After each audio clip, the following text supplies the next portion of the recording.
Sir Pawan గారు, ఇప్పుడు ఈ వైఎస్ఆర్ గవర్నమెంట్ 5 ఏళ్ల పాలనలో ద్వారంపూడి చంద్రశేఖర్ రెడ్డి గారి కుటుంబం ఆయన ఆధ్వర్యంలో మొత్తం కాకినాడ పోర్టు నుంచి రేషన్ బియ్యం ఎక్స్పోర్ట్ అయిందని అన్ని పార్టీలు కూడా నిరంతరం ఆరోపణలు ఇచ్చినాయి. ఇప్పుడు ఎవరు మీరు కూటమి ప్రభుత్వం వచ్చిన 6 నెలల తర్వాత ఇక్కడ నుంచి ఎక్స్పోర్ట్ చేస్తున్న ఎవరు రేషన్ బియ్యం కీలక సూత్రధారులు ఎవరు, పాత్రధారులు ఎవరు ఎప్పుడు కనుక్కుంటారు? అట్లా మనోహర్ గారు ఇక్కడ పర్యటనకు వచ్చినప్పుడు సిఐడి ఎంక్వైరీ వేస్తాం, ఇక్కడ నుంచి ఎవరు చేస్తారు, ఎప్పుడు వేస్తారు? ఇది ఇప్పుడు మేము పట్టుకుంది ఏంటంటే ఇది ఎలా ఉన్నాయంటే డైరెక్ట్ కింగ్ పిన్స్ ఎలా ఉన్నారంటే వాళ్ళ కంపెనీస్ ఉన్నాయి. వీళ్ళు ఎలా అంటే ఇది ఒక కార్టెల్. ఇది ఇట్స్ నాట్ ఒక సింగిల్గా మెయింటైన్ చేస్తున్నారేమో కానీ ఇట్స్ అ కార్టెల్. దాదాపు మేము చూస్తుంటేనే 16 దాకా 16 కంపెనీస్. దాంట్లో మీరు చెప్పిన వ్యక్తి కంపెనీ కూడా ఉందని చెప్తా ఉన్నారు. నాకు యాజ్ అంటూ నాకు కూర్చోబెట్టేది మానస ట్రేడింగ్ కంపెనీ అది వాళ్ళ బ్రదర్స్ అని చెప్తా ఉన్నా, నాకు తెలియదు.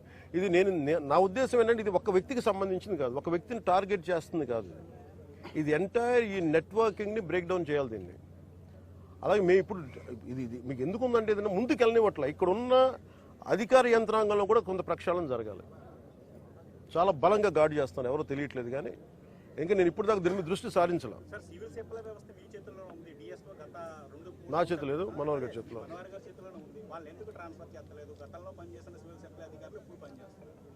సిఐడి ఎంక్వైరీ ఎప్పుడనే చెప్పండి సార్. సిఐడి ఎంక్వైరీ అన్నీ చెప్తాను. ఇప్పుడు నేను మీకు తెలుసు కదా, when I give a word I want to take a very strong action. నా మాటకు నేను కట్టుబడి, ఎందుకంటే లా అండ్ ఆర్డర్ నా చేతిలో లేదు. లా అండ్ ఆర్డర్ ఎందుకు మీకు ఎగ్జాక్ట్ ఈ టైం లైన్లో నేను ఇస్తాను అని చెప్పే నా దగ్గర ఆ అధికారం నా దగ్గర లేదు. నా దగ్గర ఏముందంటే ఇది will bring them to justice. అది సిఐడికి మించి ఉండాలా, లేదంటే will I appeal to CBI, ఇవన్నీ మేము అంతర్గతంగా క్యాబినెట్లో తీసుకునే నిర్ణయాలు. అందువల్ల కేవలం మీరు సిఐడికి పరిమితం చేస్తాం, సిఐడికి దాటి వెళ్ళాలా. ఎందుకంటే అసలు టోటల్గా మ్యారిటైమ్ సెక్యూరిటీ ఇష్యూస్ ఏమున్నాయి, ఇది చాలా కొంచెం పెద్ద స్థాయిలో చూడాలి.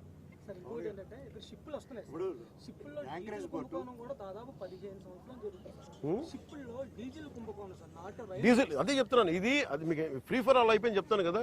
డీజిల్ కుంభకోణాలు జరుగుతూ ఉన్నాయి. ఇది అన్ని రకాలుగా దీన్ని ఒకసారి చాలా సునిశ్చితమైన పరిశోధన జరగాలి దీని మీద. దాంట్లో ఉన్నాను. స్టేట్ గవర్నమెంట్ కూడా బాధ్యత ఉంది, స్టేట్ గవర్నమెంట్ కూడా దాని రెజ్యూమేషన్ ఉంది, డైరెక్టర్ కూడా కేవలం సెంట్రల్ గవర్నమెంట్ సంబంధం లేదు. ఇది ప్యూర్లీ స్టేట్ కంట్రోల్లో ఉంది. స్టేట్ కంట్రోల్ పోర్టు, స్టేట్ సంబంధించిన పోర్టు అధికారులు ఒకరు ఉన్నారు.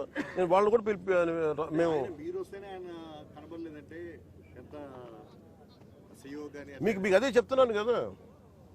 అంటే నన్ను మీకు ఎందుకు ఇంత మొత్తుకున్నాను వచ్చి నన్ను రాకుండా చేయడానికి ఇంకా నాకు విసుగొచ్చి ఇక నాలాంటి వ్యక్తిని రానివ్వట్లేదని. ఇది ఎంత డీప్ రూటెడ్ వ్యవస్థ, దీన్ని అంటే ఎంత కుళ్ళు పట్టేస్తుందో ఈ వ్యవస్థకి, పర్టికులర్ రైస్ స్మగ్లింగ్ సంబంధించి దీని ప్రక్షాళన జరగాలని కోరుకుంటూ.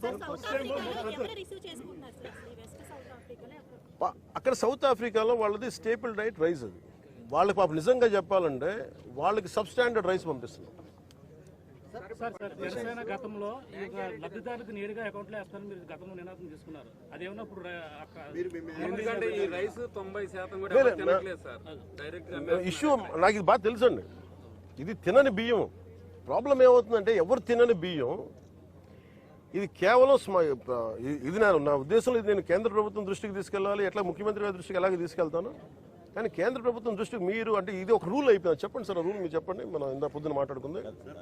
ఎన్ఎఫ్ఎస్ఏ ఆ చట్టం వచ్చిన తర్వాత ప్రభుత్వం పైన ఆబ్లిగేషన్ ఉంది. ఖచ్చితంగా మనం ప్రతి కుటుంబానికి ఆహార ధాన్యాలు అందించే బాధ్యత ప్రభుత్వం పైన ఉంది. ఎన్ఎఫ్ఎస్ఏ చట్టం రాకుండా ముందు మీరు అనేది డైరెక్ట్గా మనం క్యాష్ డిస్ట్రిబ్యూషన్ చేయొచ్చు, కానీ ఎన్ఎఫ్ఎస్ఏ చట్టం వచ్చినాక ఆ బాధ్యత మన పైన పడింది, ప్రభుత్వం పైన. తప్పకుండా ఇందాక కూడా ఇక్కడికి వస్తున్నప్పుడు కూడా డిప్యూటీ సీఎం గారు అదే మాట అన్నారు. మీరన్న మాట అన్నారు, డబ్బులు ఇవ్వచ్చా అంటే మీకు వచ్చిన ప్రశ్న నాకు వచ్చింది.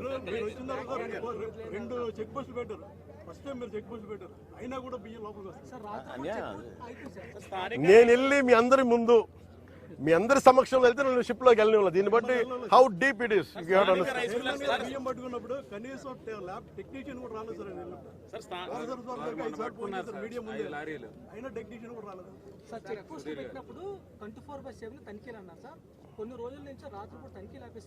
నేను అదే మేము రాత్రులు పూట చేయట్లేదని ఎన్ఓసి ఇచ్చేసారు కలెక్టర్ గారు అంటారు. నేను కలెక్టర్ గారిని అడిగాను, మీరు మాట్లాడుతుంటే నేను మాట్లాడకూడదు కాబట్టి అడిగితే నీకు అధికారికంగా ఇచ్చారా చెప్పారన్న సమాధానం లేదు.